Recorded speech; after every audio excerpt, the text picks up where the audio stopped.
इस वीडियो में चर्चा करेंगे कि वाल्मीकि जी ने कुश से ही लव के भाई कुश की रचना क्यों किया। क्या उन्हें वन में कोई दूसरी घास या वस्तु नहीं मिली? तो मित्रों, प्रसंग बड़ा ही महत्वपूर्ण है, इसलिए बने रहिए पूरे वीडियो के साथ। जय सीताराम मित्रों, स्वागत है कथामृत यूट्यूब चैनल पर। मित्रों, ऐसी कथाएं प्राप्त होती हैं कि लव और कुश सीता पुत्रों का जन्म वाल्मीकि जी के आश्रम में ही हुआ था, परंतु कहते हैं कि सीता के लव ही जन्मे थे। एक दिन मुनि वाल्मीकि के संरक्षण में लव को छोड़कर जब सीता सखियों सहित स्नान के लिए जा रही थीं, तो रास्ते में सीता ने एक वानरी को अपने नन्हे बच्चे को अपनी गोद में चिपकाकर ले जाते हुए देखा। तो सीता ने सोचा कि जब इस वानरी को अपने बच्चे से इतना प्रेम है तो मैं अपने बच्चे को क्यों छोड़ आई। कहीं मेरे आने के बाद ऋषि वाल्मीकि ध्यानस्थ ना हो गए हों और कोई आकर मेरे लव को उठा न ले जाए तो मैं क्या करूंगी। ऐसा सोचकर सीता जी सखियों को मार्ग में ही रोककर पुनः आश्रम आई और देखा तो वास्तव में मुनि ध्यानस्थ हो गए थे। सीता जी बिना ऋषि को जगाए लव को उठा ले गईं। इधर जब ऋषि का ध्यान टूटा तो वे घबरा गए कि बच्चा क्या हुआ। जल्दी में उन्हें कुछ ना सूझा। वे चाहते तो ध्यान से ही जान सकते थे कि उसे सीता ले गई हैं, परंतु उन्होंने होनीवश भविष्य की प्रभु की लीलाओं का ध्यान रखते हुए और इस हड़बड़ी में कि कहीं सीता आ न जाएं, क्योंकि ध्यान लगाकर देखने में विलंब भी हो सकता था। ध्यानस्थ होने की भी एक निश्चित प्रक्रिया और समय है। सीता जी किसी भी समय आ सकती थीं।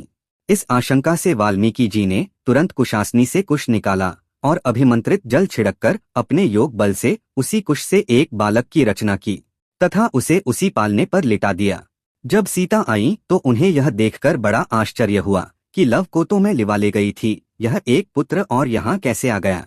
बाद में सीता जी ने अपने द्वारा लव को ले जाने की तथा वाल्मीकि जी ने कुश द्वारा लव के समान ही एक पुत्र की सृष्टि करने की बात सीता को बताई और सीता से कहा कि यह भी प्रभु अंश यानी कुश से निर्मित है और इसलिए यह भी तुम्हारा पुत्र है। कुश के द्वारा इसका जन्म हुआ है, अतः इसका नाम कुश होगा। परंतु वाल्मीकि रामायण में कुश और लव के नाम का कारण बताते हुए वाल्मीकि जी ने उत्तरकांड के सर्ग 66 में श्लोक 1 में सीता के 2 पुत्रों के अपने आश्रम में ही जन्म होने का उल्लेख किया है। इसी सर्ग के श्लोक 6 और 9 में लिखा है कि वाल्मीकि जी ने एक कुशाओं का मुट्ठा और उनके लव को लेकर उनके द्वारा दोनों पुत्रों की बाधा का निवारण करने के लिए रक्षा विधि का उपदेश दिया। अतः कुश द्वारा मार्जन करने से बड़े का नाम कुश और लव से मार्जन करने के कारण छोटे का नाम लव हुआ। परंतु जहाँ पर कुश के जन्म में वाल्मीकि को कारण बताया गया है, वहाँ वाल्मीकि द्वारा कुश घास से ही सीता पुत्र कुश के रचना करने का एक कारण यह था कि उस समय कुशासनी पर ही वाल्मीकि जी बैठे थे और यह कुश भगवान का अंश है। ऐसी कथा मिलती है कि जिस समय भगवान वाराह रसातल से पृथ्वी का उद्धार कर लाए तो उन्होंने अपना शरीर कपाया। उनके शरीर कपाने से जो रोम झड़कर यानी टूटकर गिरे, उनसे अनवरत हरे भरे रहने वाले कुश और काश की उत्पत्ति हुई।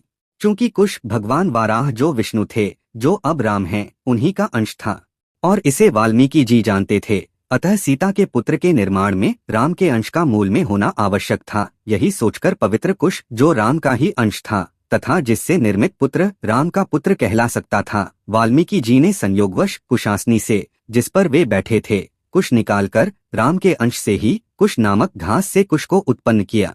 इन्हीं कारणों से किसी अन्य घास या वस्तु को वाल्मीकि जी ने कुश के निर्माण में प्रयोग नहीं किया।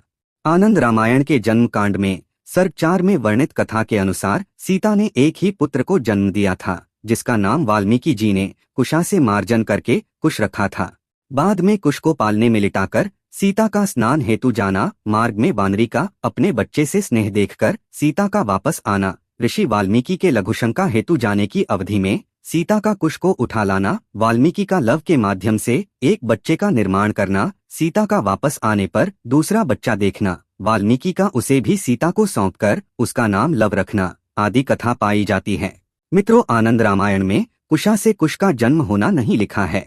इसी सर्ग के अनुसार कुश का जन्म होने का समाचार राम को भी मिला था और वे लक्ष्मण के साथ विमान पर बैठकर वाल्मीकि आश्रम पर आए थे तथा जन्म विषयक उत्सवों में सम्मिलित भी हुए थे और एक रात बिताकर राम अयोध्या वापस चले गए थे।